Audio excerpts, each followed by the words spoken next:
Class 10 प्रश्नावली है 6.2। ये पार्ट त्रिभुज का है, ठीक है, चैप्टर 6 का। तो प्रश्न संख्या फर्स्ट है आकृति 6.17। फर्स्ट और सेकंड में डीई समांतर बीसी है, ठीक है। डीई और ये वाला डीई समांतर है बीसी के। तो फर्स्ट में ईसी ज्ञात करना है, ई और सी, ठीक है। और सेकंड में एडी ज्ञात करना है, ए और डी। तो थेल्स प्रमेय से इसको सॉल्व करेंगे। फर्स्ट को थेल्स प्रमेय से एडी, ये वाला एडी लिखे, डिवाइड में डी बी लिखे, ठीक है, इक्वल टू लिखे ई सी, और डिवाइड में लिखे ए ई, डिवाइड में ई सी। और हमें ज्ञात करना है फर्स्ट में ई और सी, ये वाला ई और सी। तो हम लिखेंगे एडी, एडी ये वाला एडी का वैल्यू है 1.5। तो यहाँ पर लिखे 1.5, और हम यहाँ पर लिखेंगे डी बी, डी बी का वैल्यू है 3, तो 3 लिखे। और ये ए ई का वैल्यू है 1 सेंटीमीटर, तो हम लिखे यहाँ पर 1।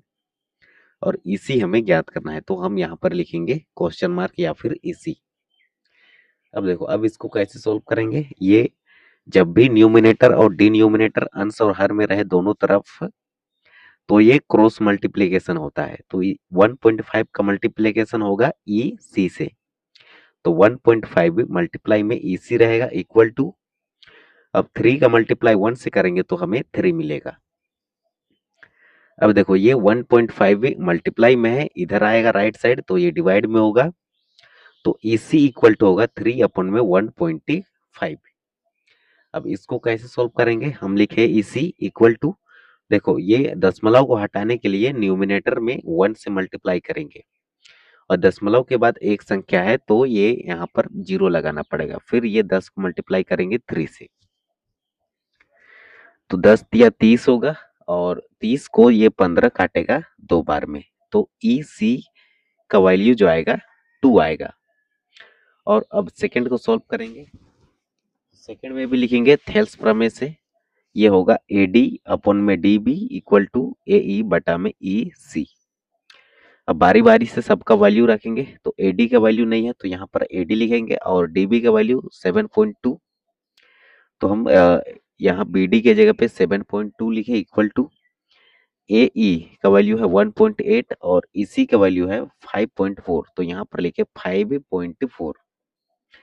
अब यहाँ पर भी क्रॉस मल्टीप्लीकेशन होगी, एडी का मल्टीप्लाई 5.4 से होगा, तो एडी मल्टीप्लाई में 5.4 इक्वल टू 1.8 का मल्टीप्लाई होगा 7.2 से, तो 7.2 से। अब इसको हम सॉल्व किए, 2 8 16 में 6 लिखे, और 2 1 2, और एक 16 का 1 3 होगा। अब 7 8 56 में 6 लिखे, और 7 1 7 और 5, 8 9 10 11 12, ठीक है। अब सबको ऐड करेंगे, इस ये 6 में 3 ऐड किए 9, ये 2 और ये 1, एक अंक के पहले दशमलव, एक अंक के पहले दशमलव, और डिवाइड में हमारा ये 5.4, ये दशमलव के बाद एक संख्या है तो ये 5.4 नीचे आ जाएगा। अब हम इसे सिंपल काटेंगे, ठीक है, 2 से काटे, 2 छक 12 किए और 2 चौके 8 किए, 9 हुआ, तो यहाँ चला गया एक, तो 16 हुआ, 2 8 16 किए, ठीक है, तो ये वाला कैंसिल आउट हुआ। और नीचे में ये इसको भी काटे हैं 2 से, 2 दूना 4 किए, 5 है यहाँ, एक गया, 14 हुआ, तो 2 7 14 किए।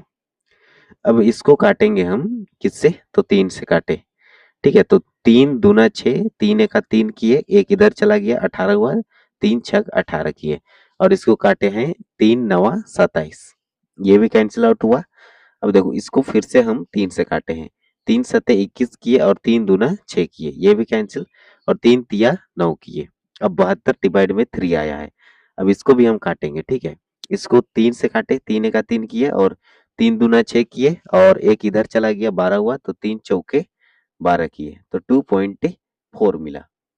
तो हम लिखेंगे एडी इक्वल टू 2.4, जो होगा हमारा करेक्ट आंसर हो जाएगा।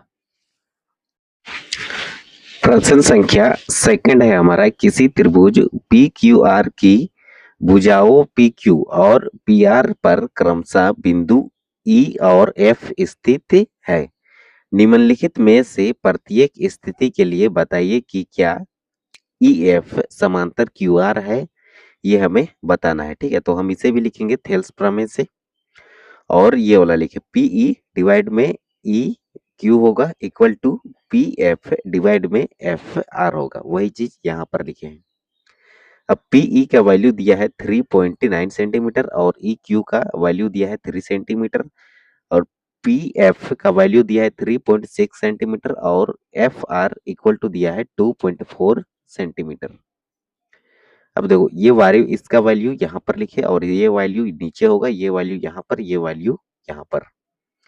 अब देखो यहाँ पर हम करेंगे इसको कैसे, ये वाला कटेगा, ठीक है, ये भी कटेगा और ये भी कटेगा, इसको काटेंगे तो 3 का 3 नीचे कटा एक और 3 का 3 और 3 तिया 9, तो 1.3 मिला इक्वल टू लिखे। अब इसको भी काटेंगे, देखो ये इसको 2 से काटेंगे तो 2 का 2 किए, 2 चौके 2 दूना 4 किए, फिर इसको 2 का 2 किए और 3 है तो 1 इधर चला गया, ठीक है, तो 16 हुआ, तो 2 8 16 किए, ये भी कैंसिल आउट, हमें मिला 1.3 इक्वल टू 1.8 अपन में 1.2।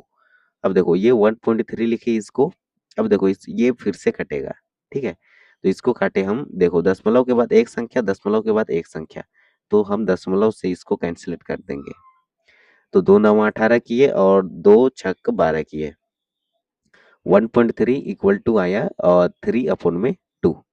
अब इसको फिर से काटे, 3 तिया 9 और 3 दूना 6। अब देखो ये 3 को काटेंगे 2 से, तो 2 का 2 किए, दशमलव लगा के 0 लगाएंगे, फिर 2 पचे 10 करेंगे, तो 1.3 इक्वल टू आया 1.5। तो देखो ये दोनों इक्वल नहीं है, यदि ये दोनों इक्वल आता तब हम कहते कि अनुपात समान है, ठीक है, लेकिन ये दोनों नॉट इक्वल टू है तो हम लिखेंगे अनुपात समान नहीं है, इसलिए ई एफ और क्यू आर के समांतर नहीं है। ये जो ई एफ है ये क्यू आर के समांतर नहीं है, क्यों नहीं है, क्योंकि ये अनुपात जो है सेम नहीं आया है। अब सेकंड को सॉल्व करेंगे, सेकंड को भी हम थेल्स प्रमेय से ही सॉल्व करेंगे। पीई का वैल्यू है 4 सेंटीमीटर और ई क्यू का वैल्यू है 4.5 सेंटीमीटर और पी एफ का वैल्यू है 8 सेंटीमीटर और आर एफ का वैल्यू है 9 सेंटीमीटर। अब इसको भी हम थेल्स प्रमेय से सॉल्व करेंगे, तो पीई, ये वाला पीई का वैल्यू है 4 और ई क्यू का वैल्यू है 4.5 इक्वल टू पी एफ का वैल्यू है 8 और आर एफ का वैल्यू है 9। अब देखो ये 4 को लिखे, अब देखो डिनोमिनेटर में देखो 4.5 है, तो दशमलव हटाने के लिए ऊपर में 1 से मल्टीप्लाई करते हैं और दशमलव के बाद एक संख्या है तो एक जीरो लगाएंगे, तो 4 का मल्टीप्लाई 10 से करेंगे तो 10 चौके 40 होगा, डिवाइड में ये 45 रहेगा इक्वल टू 8 अपॉन में 9, तो 8 अपॉन में 9। अब देखो इसको काटेंगे 5 से, तो 5 9 45 और 5 8 40 और इधर हमारा 8 अपॉन 9 एज इट इज रहेगा। तो देखो इसका अनुपात जो है बराबर आया है, ठीक है, तो हम यहाँ पर लिख सकते हैं, यहीं पे लिख देते हैं अनुपात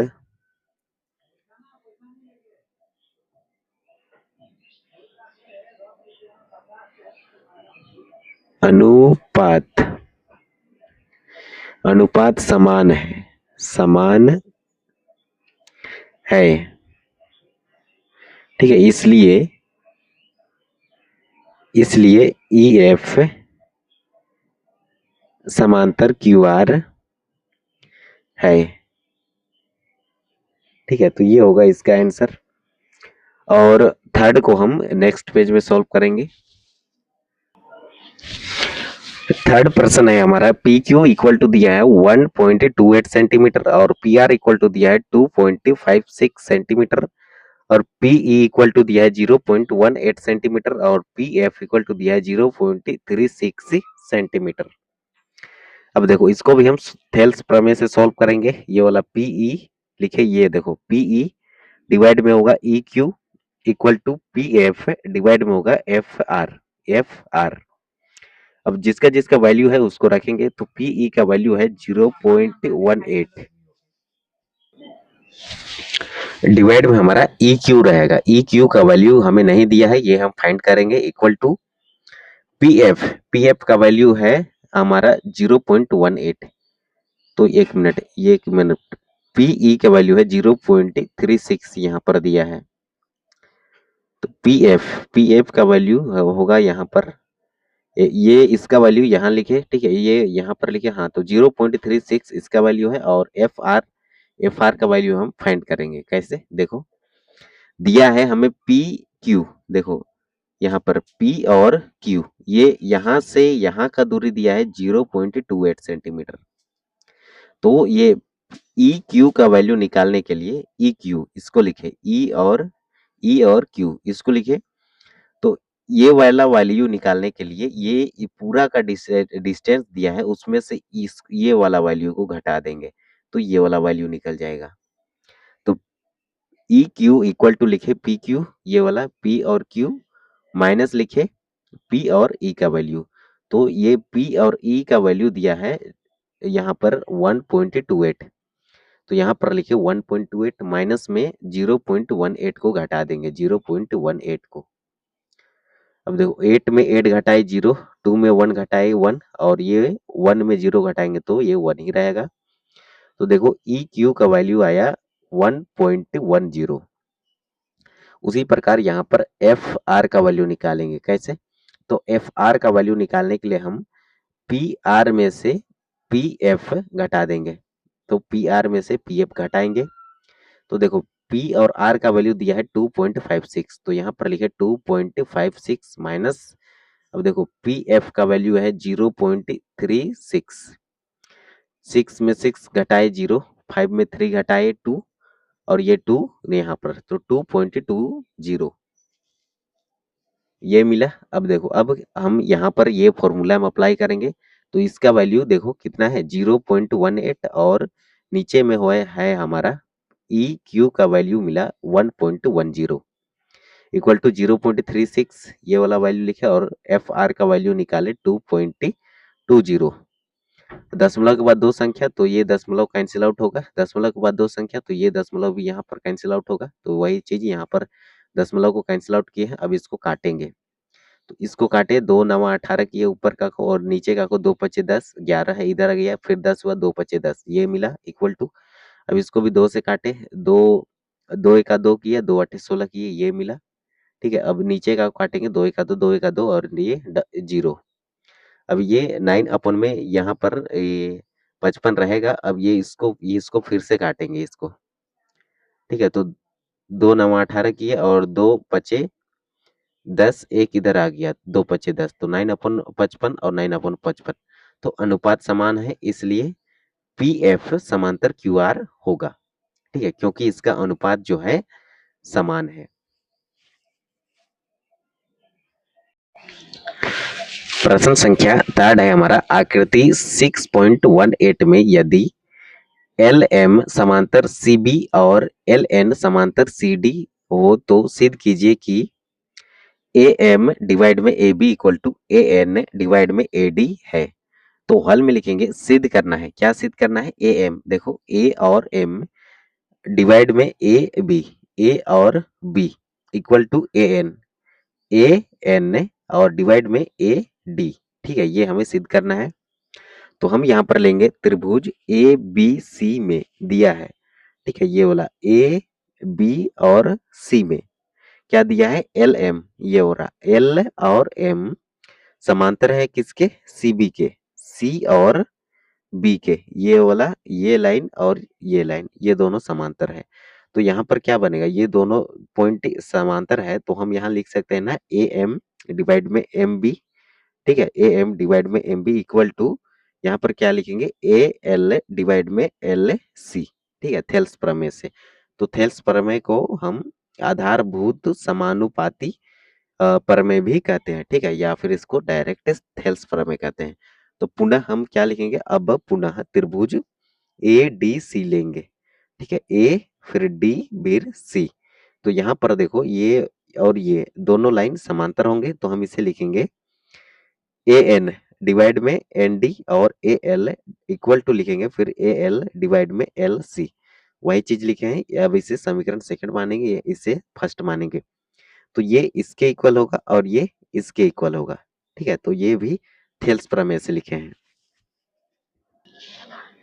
अब समीकरण फर्स्ट और सेकंड से लिखेंगे, और ये होगा ए एम डिवाइड में M B equal to A N divide में एन डी।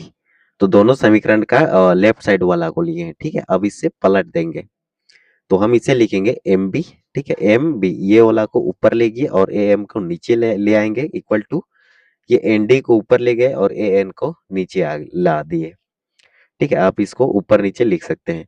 अब देखो दोनों तरफ वन जोड़ने पर, तो इधर भी वन जोड़ेंगे और इधर भी वन जोड़ेंगे और भिन्न का जोड़ यहाँ पर हम बनाएंगे, ठीक है। तो एम बी डिवाइड में ए एम प्लस वन लिखेंगे, equal to N D divide में ए एन प्लस वन लिखेंगे। अब देखो अब यहाँ पर क्या करेंगे, ए एम और वन ये दोनों का एलसीएम लेंगे तो हमें मिलेगा ए और एम। एलसीएम लेने के बाद हम हर को डिवाइड करते हैं, तो ए एम से ए एम कैंसिल, ठीक है। वन मिलेगा, वन का मल्टीप्लाई एम बी से करेंगे तो एम बी मिला, प्लस लिखे। अब देखो ये ए एम ये एलसीएम आया है, इसको इससे भाग देंगे तो ये काटेगा ए एम बार में, तो ए एम का मल्टीप्लाई वन से करेंगे तो ए एम मिला, इक्वल टू, या फिर इसको शॉर्टकट मेथड है, ए एन का और वन का एलसीएम ए एन होगा, फिर इसका क्रॉस मल्टीप्लाई करो, एन डी का मल्टीप्लाई वन से N D plus A N का मल्टीप्लाई वन से तो ए एन होगा। अब देखो यहाँ पर क्या करेंगे, अब पुनः इसे पलट देंगे। सबसे पहले ये ए एन से ये ए एम कैंसिल और ए एन से ए एन कैंसिल, या फिर इसको ऐसे समझो, ये वाला ए एम लिखे, ए बी लिखे और नीचे में ये वाला ए एम लिखे, ठीक है। और इक्वल टू लिखे ये ए डी लिखे। एक मिनट, ये M B plus A M, आकृति में समझो इसको, M B plus A M, ये वाला एम बी प्लस में ए एम, ये किसके इक्वल होगा, तो ये ए बी के इक्वल होगा, ठीक है। कैसे देखो, एम बी इसका दूरी और ए एम इसका दूरी, ये दोनों का दूरी किसके किसके दूरी के बराबर होगा, ए और बी के दूरी के बराबर होगा, ठीक है। तो ये दोनों की जगह पे हम केवल लिखेंगे ए बी, और एन डी और ए एन, देखो एन एन डी और ए एन ये दोनों का दूरी किसके दूरी के बराबर होगा, ए और डी के दूरी के बराबर, तो इसके जगह पे हम लिखेंगे ओनली ए डी। अब इसको फिर से पलट देंगे, ठीक है। तो अंश को हर में, हर को अंश में करेंगे तो हमें मिलेगा ए एम ये वाला ऊपर या ए बी नीचे इक्वल टू ए एन ऊपर और ए डी नीचे। तो यही चीज हमें प्रूफ भी करना था, तो हम लिखेंगे लास्ट में सिद्ध हो गया, तो ये होगा इसका आंसर। प्रश्न संख्या 4 है हमारा, आकृति में डी एफ, ये देखो डी और डी और ई समांतर है एसी के, इसलिए इसको हाईलाइट कर लिया है, ठीक है। ये इसके समांतर दिया गया है और डी एफ ये वाला डी एफ ये समांतर है ए ई के, ए और ई के। तो सिद्ध करना है हमें बी एफ समांतर में एफ ई, ये वाला बी एफ ये समांतर है किसके, और ये थेल्स प्रमेय से लिखें, ठीक है। बी एफ डिवाइड में ई, बी एफ डिवाइड में F E equal to B E divide में ई और सी, ई सी है, ये हमें सिद्ध करना है। तो यहाँ इसको पढ़ने से पहले एक्स्ट्रा में हम बता दे रहे हैं जानकारी के लिए, यदि किसी त्रिभुज में, ठीक है, एक त्रिभुज होगा, उसकी एक भुजा के समांतर अन्य दो भुजाओं को भिन्न भिन्न बिंदुओं पर प्रतिच्छेद करने के लिए कोई रेखा खींची जाए, ठीक है, तो अन्य दोनों भुजाओं एक ही अनुपात में विभाजित होती है। जैसे कि ये एक त्रिभुज है और एक भुजा के समांतर एक भुजा के समांतर अन्य दो भुजाओं के बीच में, ये दोनों भुजाओं के बीच में एक के समांतर रेखा खींची जाए प्रतिच्छेद करते हुए, ठीक है। तो वह रेखा जो खींचा गया है वो अन्य दोनों भुजाओं को समान अनुपात में विभाजित करेगा, ठीक है। और इसे हम लिखेंगे ए डी डिवाइड में डी बी इक्वल टू लिखते हैं ए ई डिवाइड में ई सी, वही को हम इधर लिखें नीचे में। ये होता है हमारा थेल्स प्रमेय 6.1 का प्रमेय। अब इसी के अकॉर्डिंग इधर भी सॉल्व करेंगे, तो सिद्ध करना है हमें बी एफ डिवाइड में F E equal to B E divide में ई सी, ये वाला को हम यहाँ पर लिखें, ठीक है। अब त्रिभुज एबीसी में दिया गया है, ये वाला ए बी और सी में क्या दिया गया है, तो हमें दिया गया है डी ई समांतर है ए सी के, ये वाला डी और ई समांतर है ए और सी के। अब देखो यहाँ पर क्या करेंगे, बीई, बीई तो हम इसे लिख सकते हैं थेल्स प्रमेय से BE डिवाइड में EC, और यहाँ पर इक्वल टू लिखेंगे, फिर हम लिखेंगे BD, ये वाला BD, और डिवाइड में DA या फिर AD। ठीक है, तो हम यहाँ पर लिखे AD, ये वाला। इसे समीकरण फर्स्ट माने थेल्स प्रमेय से लिखे 6.1, या फिर इसको आधारभूत समानुपाती प्रमेय भी कहते हैं। अब पुनः हम लेंगे, पुनः BA में, ठीक है, ये वाला BAE में अब ये वाला त्रिभुज लेंगे, और यहाँ पर भी देखो, यहाँ पर भी बनेगा हमारा, ये मध्य बिंदु से खींचा गया एक रेखा, तो यहाँ पर बनेगा हमारा BF डिवाइड में FE equal to BD divide में DA। इसे समीकरण सेकंड मानेंगे। ठीक है, ये वाला BF, देखो यहाँ पर ये BF डिवाइड में डिवाइड में FE, और BD डिवाइड में ये वाला AD, तो या फिर AD या DA लिखे, आगे पीछे लिख सकते हैं आप। ठीक है, इसे समीकरण सेकंड माने थेल्स प्रमेय से, तो समीकरण फर्स्ट और सेकंड से लिखे। अब फर्स्ट वाला को हम यहाँ लिख लिए, और ये किसके इक्वल होगा, इसके इक्वल होगा, ये वाला इसके इक्वल, ये वाला इसके इक्वल, तो हम ये वाला को लिखे यहाँ पर, और ये वाला को लिखे यहाँ पर, और यही चीज हमें प्रूव करना था। तो अब इसको इधर और इसको इधर लिख सकते हो, ठीक है, कोई दिक्कत नहीं है। तो ये वाला को आगे लिख लिया, BF डिवाइड में FE equal to BE divide में EC, तो ये हमारा इस प्रकार सिद्ध होता है। प्रश्न संख्या 5 है हमारा, आकृति 6.20 में DE समांतर है OQ और DF समांतर है OR है। ठीक है, तो हमें दर्शाना है, दर्शाइए कि EF समांतर QR है। ठीक है, तो हल में लिखेंगे त्रिभुज OPQ में, ये वाला OP और ये Q में। ठीक है, ये वाला त्रिभुज लिए, एक भुजा, दो भुजा और ये तीसरा भुजा। OPQ में DE समांतर OQ, ये वाला D और E समांतर किसके हैं, तो OQ के, O और Q के। तो यहाँ पर थेल्स प्रमेय से ये बनेगा हमारा PE डिवाइड में PE डिवाइड में EQ इक्वल टू ये वाला PD डिवाइड में DO। ठीक है, PD डिवाइड में DO। अब पुनः त्रिभुज OPR में, ये वाला OP और R में, तो यहाँ पर बनेगा ना PE डिवाइड में FR और PD डिवाइड में DO, तो ये हमारा समीकरण सेकंड बनेगा, जो कि थेल्स प्रमेय से, या फिर थेल्स प्रमेय को आधारभूत समानुपाती प्रमेय भी कहते हैं। अब समीकरण फर्स्ट और सेकंड से लिखेंगे, तो ये वाला PE डिवाइड में EQ, ये इक्वल होगा हमारा PF डिवाइड में FR के, और ये वाला इसके इक्वल होगा।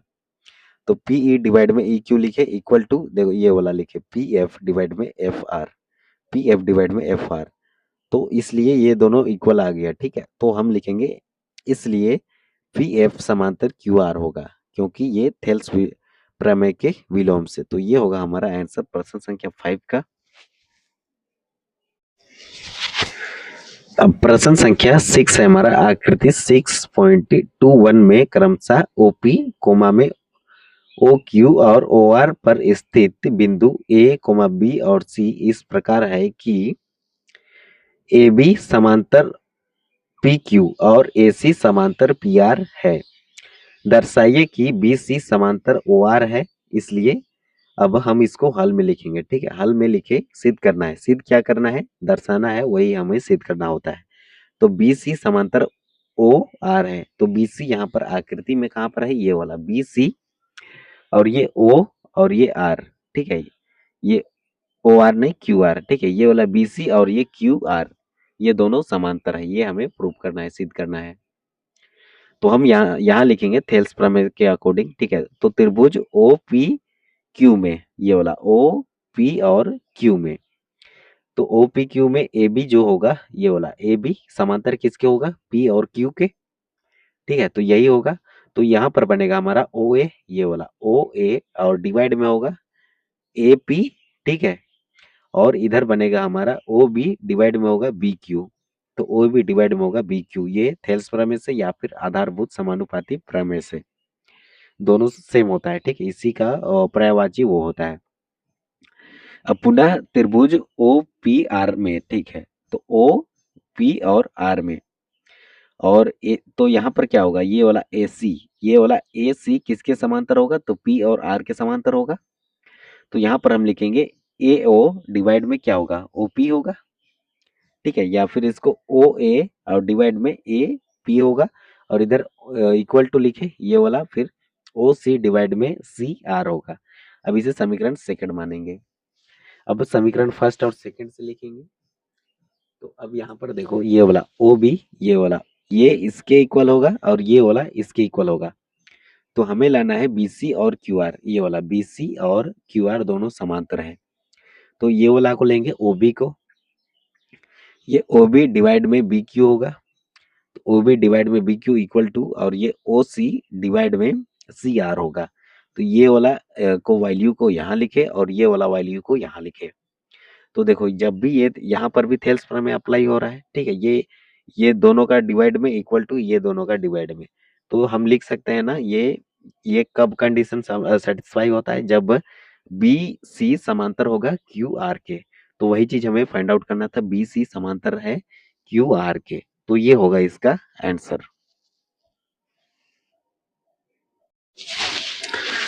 प्रश्न संख्या 7 है हमारा, प्रमेय 6.1 का प्रयोग करते हुए सिद्ध कीजिए कि एक त्रिभुज की एक भुजा के मध्य बिंदु से होकर दूसरी भुजा, ठीक है, एक त्रिभुज के मध्य बिंदु से होकर दूसरी रेखा, ठीक है, दूसरी होकर भुजा के समांतर खींची गई एक तीसरी रेखा, ये वाला तीसरी रेखा के समद्विभाजित करती है। याद कीजिए कि आप इसे कक्षा 9 में सिद्ध कर चुके हैं। तो इसे हमें सिद्ध करना है, ठीक है। तो दिया गया है, क्या दिया है, तो त्रिभुज एबीसी में जिसमें डी, ये वाला डी ए बी का मध्य बिंदु है, ए और बी का मध्य बिंदु डी है, तथा डीई, ये वाला डीई समांतर है किसके, बीसी के समांतर है, जो कि एसी को, ये वाला ए सी का मध्य बिंदु क्या है, ई है। तो ई बिंदु पर प्रतिच्छेद करती है। तो और यहाँ पर ए डी इक्वल टू होगा, ये वाला ए डी इक्वल टू होगा डी और बी, ठीक है, ये इसका जो डिस्टेंस होगा वो किसके डिस्टेंस की इक्वल होगा, तो डी बी का डिस्टेंस की इक्वल होगा, क्योंकि ये बीच में है, मध्य बिंदु है, ठीक है, मिड पॉइंट है। तो हमें सिद्ध करना है ए ई, ये वाला ए ई किसके इक्वल होगा, ई सी के, ठीक है, ये तो क्लियर है।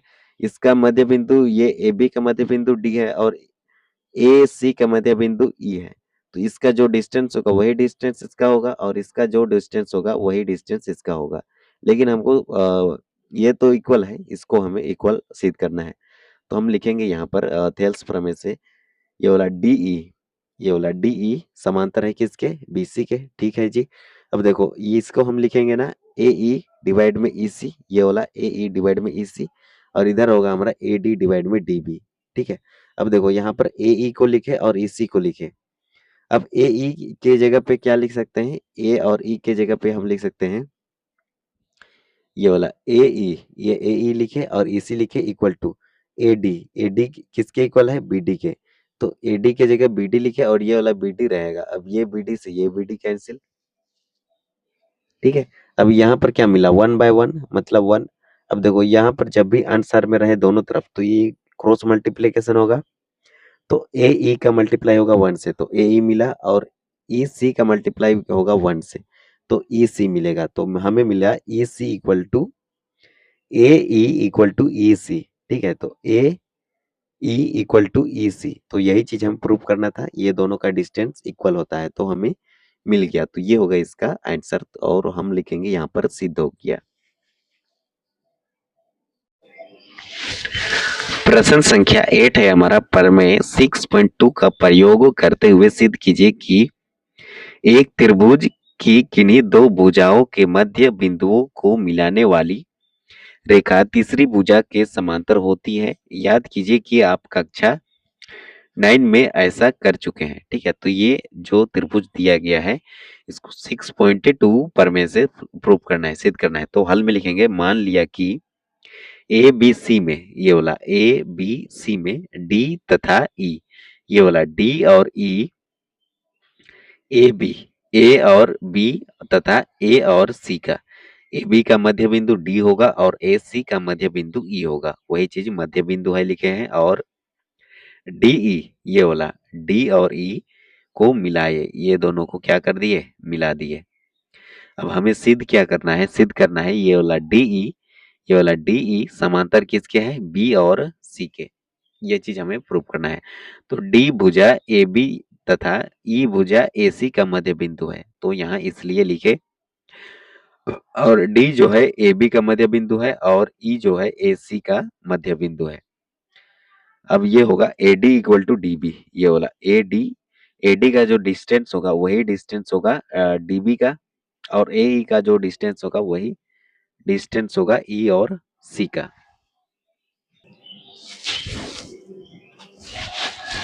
क्योंकि ये वाला ये जो है मध्य बिंदु है, बीच में है, तो ये इसका जो डिस्टेंस होगा एडी का डिस्टेंस वही डिस्टेंस इसका भी होगा डी बी का, वही चीज को लिखे हैं A D equal to D B और A E equal to E सी।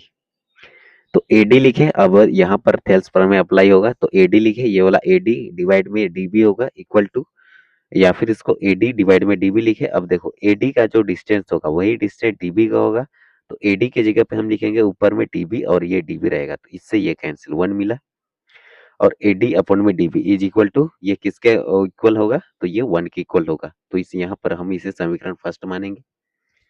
अब सेम वही मेथड से इधर भी सॉल्व करेंगे, ए ई डिवाइड में ई सी, और ई सी ए ई के जगह पे हम ई सी लिख सकते हैं, ठीक है। तो ई सी अपॉन ई सी, तो इससे कैंसिल होगा, तो ये भी वन मिलेगा, तो ये भी वन के इक्वल होगा। तो ए ई अपॉन में ई सी लिखे, ठीक है। अब ये दोनों को समीकरण फर्स्ट और सेकंड से लिखेंगे, तो यहाँ पर लिखे हम ए डी डिवाइड में D B equal to A ई, ये वाला ए ई डिवाइड में ई सी। और जब भी ये कंडीशन सेटिस्फाई होता है तो हम लिख सकते हैं कि डी ई समांतर है किसके, बी सी के, तो डी ई समांतर बी सी लिखेंगे, ठीक है। सिद्ध हुआ प्रमेय 6.2 से, तो ये होगा इसका आंसर।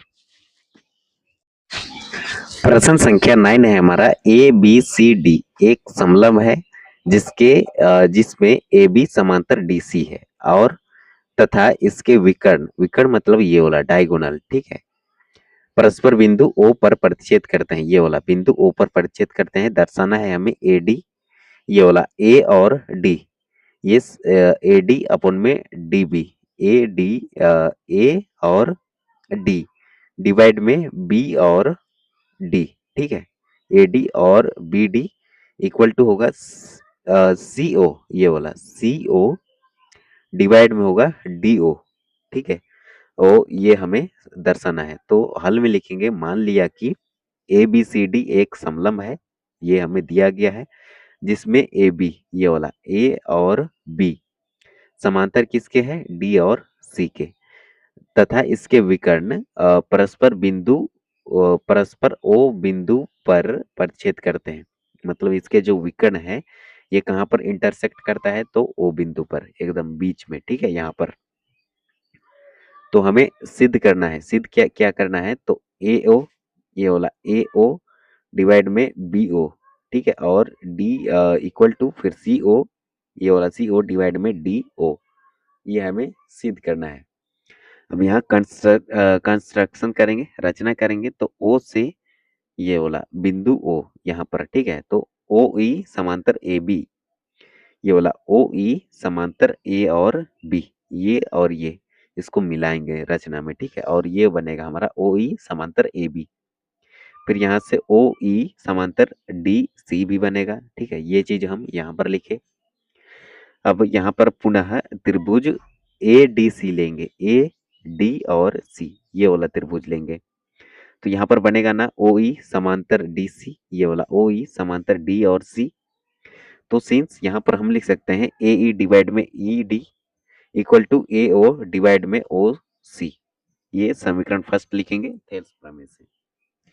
अब पुनः हम लेंगे त्रिभुज ए बी डी में, ए बी और डी में, ठीक है, तो यहाँ पर ए बी डी में ओ ई ये किसके समांतर होगा, ए बी के समांतर होगा, ठीक है। अब देखो यहाँ पर हम लिख सकते हैं ना ए ई डिवाइड में हमारा D B, A E divide में हमारा ई डी, ये वाला equal to A O divide में हम लिखेंगे ओ बी, ठीक है, या फिर इसको बी ओ, ये वाला बी ओ लिखे, फिर ये ओ बी ओ डिवाइड में हम लिखेंगे डी ओ या फिर ओ डी। तो यहाँ पर लिखे डी ओ और इसे हम मानेंगे समीकरण सेकंड। ये हम लिखे हैं थेल्स प्रमेय से, ठीक है। तो समीकरण फर्स्ट और सेकंड से लिखेंगे। अब ये वाला को लिखें ए ओ सी ओ, ए ओ डिवाइड में सी ओ इक्वल टू ये बी ओ डिवाइड में डी ओ। तो ये वाला टर्म इसके इक्वल होगा और ये वाला टर्म इसके इक्वल होगा। तो हमें प्रूफ जो करना है ए ओ डिवाइड में B O equal to C O divide में डी ओ। तो ये वाला को लिखे ए ओ डिवाइड में सी ओ डिवाइड में equal to B O divide में डी ओ, ये वाला। अब इसको आगे पीछे लिख सकते हो बी ओ डिवाइड में बी ओ, ये वाला टर्म को जब भी इसको यहाँ लिख सकते हैं और इसको यहाँ लिख सकते हैं। तो ए ओ डिवाइड में बी ओ लिखे और ये वाला टर्म को यहाँ लिखे तो सी ओ डिवाइड में डी ओ। तो ये इस प्रकार सिद्ध होता है। प्रश्न संख्या 10 है हमारा, एक चतुर्भुज ए बी सी डी के विकर्ण परस्पर बिंदु O पर इस प्रकार प्रतिच्छेद करते हैं कि ए ओ डिवाइड में B O equal to C O divide में डी ओ है। ठीक है, ये हमारा चतुर्भुज दिया है, ठीक है। और इसके विकर्ण, ये वाला विकर्ण, ये वाला को कहते हैं डायगोनल विकर्ण, बिंदु O पर इंटरसेक्ट करता है, ठीक है, प्रतिच्छेद करता है, वही चीज यहाँ पर बोला है। तो सिद्ध करना, हल में लिखेंगे दिया गया है, क्या दिया गया है, ए बी सी डी एक ही चतुर्भुज है, ए बी सी डी चतुर्भुज है, चार भुजा है, जिसका विकर्ण ए सी, ये वाला इसको कहते हैं विकर्ण ए सी और बी डी बिंदु ओ पर प्रतिच्छेद करते हैं, ठीक है। बिंदु ओ पर क्या करता है, इंटरसेक्ट करता है। तो ये हमारा बनेगा ए ओ डिवाइड में बी ओ और डी डी ओ डिवाइड में ओ सी, ठीक है। या फिर या इसको लिख सकते हैं सी ओ डिवाइड में डी ओ, ठीक है। वही चीज को आप आगे आगे पीछे लिख सकते हो, ठीक है। अब सिद्ध क्या करना है, तो ए बी सी ए के समलंब है। तो रचना में लिखेंगे ओ से, ये वाला ओ से ओ ई, ये वाला ओ ई को मिलाए और ये जो बनेगा ओ ई समांतर किसके होगा, ए बी के, ठीक है। तो ये ओ ई समांतर खींचे ए बी के।